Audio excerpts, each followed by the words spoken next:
প্রিয় ছাত্রছাত্রী, তোমরা যারা ক্যালকাটা ইউনিভার্সিটির আন্ডারে পড়াশুনো করছো এবং তোমাদের যাদের দ্বিতীয় সেমিস্টারে ইতিহাস সাবজেক্টটিতে সাবরি রয়েছে, তোমাদের জন্য আজকের এই ভিডিওটি খুবই গুরুত্বপূর্ণ হতে চলেছে।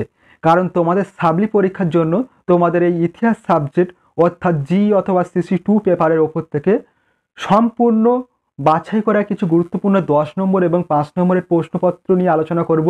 যে প্রশ্নপত্রগুলি তোমরা পরীক্ষার জন্য প্র্যাকটিস করে গেলে অবশ্যই তোমরা উপকৃত হবে এবং এখান থেকে প্রশ্নপত্রগুলি তোমরা তোমাদের সাবলি পরীক্ষায় কমন পেয়ে যাবে এবং অনায়াসে তোমরা তোমাদের সাবলি পরীক্ষাটি ক্লিয়ার করতে পারবে। তাই সম্পূর্ণ ভিডিওটি তোমরা দেখবে এবং অবশ্যই এই ভিডিওটি তোমাদের বন্ধুদের কাছে শেয়ার করে দিও এবং চ্যানেলে নতুন হয়ে থাকলে অবশ্যই চ্যানেলটি সাবস্ক্রাইব করে রেখো এই ধরনের গুরুত্বপূর্ণ ভিডিও আরও পাওয়ার জন্য। চলো তোমরা প্রশ্নপত্রগুলি দেখে নাও তোমাদের সাবলি পরীক্ষার জন্য কি কি গুরুত্বপূর্ণ প্রশ্নপত্র রাখা হয়েছে। দেখো তোমরা প্রশ্নপত্রগুলি দেখে নাও তোমাদের জন্য কি কি গুরুত্বপূর্ণ প্রশ্ন রাখা হয়েছে, তোমরা দেখে নাও। প্রথমে দেখো তোমাদের 10 নম্বরের প্রশ্ন নিয়ে আলোচনা করব। দেখো প্রথম গুরুত্বপূর্ণ প্রশ্ন ছিল গুপ্ত সাম্রাজ্যের পতনের জন্য দায়ী কারণগুলি কী ছিল, মোস্ট ইম্পর্টেন্ট প্রশ্ন। এবং দ্বিতীয় প্রশ্ন ছিল আদি মধ্যযুগে ভারতের পাল, গুর্জর, প্রতিহার এবং রাষ্ট্রকূট শক্তির মধ্যে সংঘটিত দ্বিপাক্ষিক সংঘর্ষ সম্পর্কে আলোচনা করো, মোস্ট ইম্পর্টেন্ট একটি প্রশ্ন। এবং 3 নম্বর প্রশ্ন ছিল আদি মধ্যযুগে ভারতের শিক্ষার বিকাশে নালন্দা বিশ্ববিদ্যালয়ের ভূমিকা পর্যালোচনা করো, খুবই গুরুত্বপূর্ণ একটি প্রশ্ন। এবং 4 নম্বর গুরুত্বপূর্ণ প্রশ্ন ছিল কৈবর্ত বিদ্রোহের সম্পর্কে আলোচনা করো, মোস্ট ইম্পর্টেন্ট প্রশ্ন। এবং 5 নম্বর প্রশ্ন ছিল গুপ্ত যুগকে প্রাচীন ভারতের সুবর্ণ যুগ বলা হয় কেন, খুবই গুরুত্বপূর্ণ একটি প্রশ্ন। এবং 6 নম্বর প্রশ্ন ছিল চোলদের সামুদ্রিক কার্যকলাপ বর্ণনা করো। এবং 7 নম্বর প্রশ্ন ছিল শশাঙ্কের অধীনে একটি আঞ্চলিক শক্তি হিসাবে গৌড়ের উত্থান ব্যাখ্যা করো। এবং 8 নম্বর প্রশ্ন ছিল একাদশ শতকে গজনীর আক্রমণের কারণ ও ফলাফল আলোচনা করো, মোস্ট ইম্পর্টেন্ট প্রশ্ন। এবং 9 নম্বর প্রশ্ন ছিল রাজপুত রাজ্যগুলির উত্থানের সম্ভাব্য কারণগুলি আলোচনা করো। এবং 10 নম্বর প্রশ্ন ছিল পাল যুগে বাংলার বৌদ্ধ ধর্মের বিকাশ আলোচনা করো। এই যে 10টি প্রশ্ন আলোচনা করা হলো, তোমরা অবশ্যই চেষ্টা করবে এখান থেকে 8টি প্রশ্ন, প্রথম যে 8টি প্রশ্ন অবশ্যই ভালোভাবে প্র্যাকটিস করে যাওয়ার, কারণ তোমাদের সাবলি পরীক্ষায় একটু তোমাদের বেশি পড়তে হয়। অবশ্যই তোমরা এখান থেকে তোমাদের যে প্রশ্নপত্রগুলি পরীক্ষা খাতায় হবে অবশ্যই তোমরা এখান থেকে প্রশ্নপত্রগুলি 100% কমন পেয়ে যাবে। এরপর দেখে নাও তোমাদের জন্য 5 নম্বরে কি কি গুরুত্বপূর্ণ প্রশ্ন রাখা হয়েছে।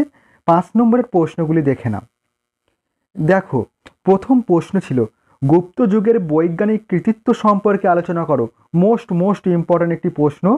এবং দ্বিতীয় প্রশ্ন ছিল হর্ষচরিত, এটা হর্ষচরিত হবে, হর্ষচরিত এর ওপর সংক্ষিপ্ত টিকা লেখো, মোস্ট ইম্পর্টেন্ট একটি প্রশ্ন। এবং 3 নম্বর প্রশ্ন ছিল আদি মধ্যযুগে ভারতে গিল্ডের গুরুত্ব আলোচনা করো। এবং 4 নম্বর প্রশ্ন ছিল বাকাটকদের উপর একটি টিকা লেখো, মোস্ট ইম্পর্টেন্ট একটি প্রশ্ন। এবং 5 নম্বর প্রশ্ন ছিল চোলদের স্থানীয় সাহিত্য শাসন সম্পর্কে একটি টিকা লেখো। এবং 6 নম্বর গুরুত্বপূর্ণ প্রশ্ন ছিল দ্বিতীয় পুলকেশীর কৃতিত্ব বর্ণনা করো। এবং 7 নম্বর প্রশ্ন ছিল তরাইনের দ্বিতীয় যুদ্ধকে ভারত ইতিহাসের একটি গুরুত্বপূর্ণ সন্ধিক্ষণ কেন মনে করা হয়, খুবই গুরুত্বপূর্ণ একটি প্রশ্ন। এবং 8 নম্বর প্রশ্ন ছিল পাল ও সেন যুগের সাংস্কৃতিক জীবনযাপনের সম্পর্কে বিবরণ দাও।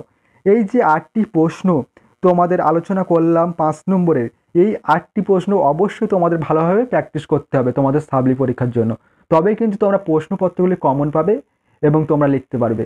তোমরা সকলেই জানো তোমাদের 5 নম্বরের প্রশ্ন 8টি হয়ে থাকে পরীক্ষার খাতায়, যে কোনো 4টি প্রশ্নের অ্যান্সার করতে হয়। এবং 10 নম্বরের প্রশ্ন তোমাদের 6টি হয়ে থাকে পরীক্ষার খাতায়, যে কোনো 3টি প্রশ্নের অ্যান্সার করতে হয়। এরপর দেখে নাও তোমাদের এক্সট্রা যে কোশ্চেনগুলি রাখা হয়েছে, খুবই গুরুত্বপূর্ণ এক্সট্রা কোশ্চেনগুলি তোমরা অবশ্যই দেখে যেও। প্রথম প্রশ্ন ছিল আরবদের সিন্ধু বিজয়ের তাৎপর্য কী, খুবই গুরুত্বপূর্ণ একটি প্রশ্ন। এবং 2 নম্বর মোস্ট ইম্পর্টেন্ট প্রশ্ন ছিল বাংলার মাতসোনায় বলতে কী বোঝো, অথবা বাংলাদেশে মাতসোনায় সম্পর্কে একটি সংক্ষিপ্ত টিকা লেখো। প্রশ্নটি তোমাদের ঘুরিয়ে আসতে পারে, বাংলাদেশে মাৎস্যনয় সম্পর্কে একটি সংক্ষিপ্ত টিকা লিখতে বলা হতে পারে, বা বাংলার মাৎস্যনয় বলতে কী বোঝো? প্রশ্নটি তোমাদের এবছর পরীক্ষায় আসতে পারে। এবং 3 নম্বর প্রশ্ন ছিল সমুদ্রগুপ্তের ব্যক্তিগত গুণাবলী আলোচনা করো। এবং 4 নম্বর প্রশ্ন ছিল পল্লব স্থাপত্য ভাস্কর্যের ওপর সংক্ষিপ্ত নিবন্ধ লেখো। খুবই গুরুত্বপূর্ণ এই প্রশ্নপত্রগুলি তোমাদের জন্য আলোচনা করা হলো। তোমরা অবশ্যই উপকৃত হবে যদি এই প্রশ্নপত্রগুলি তোমরা পরীক্ষার জন্য ভালোভাবে প্র্যাকটিস করে যাও। অবশ্যই তোমরা তোমাদের যে সাবলি পরীক্ষাটি রয়েছে ইতিহাস সাবজেক্টের উপর থেকে, অবশ্যই তোমরা সেই সাবলি পরীক্ষাটি খুবই সহজে পাশ করে যেতে পারবে। অবশ্যই তোমরা এই প্রশ্নপত্রগুলি তোমরা এখন থেকে ভালোভাবে প্র্যাকটিস করো, অবশ্যই তোমরা উপকৃত হবে।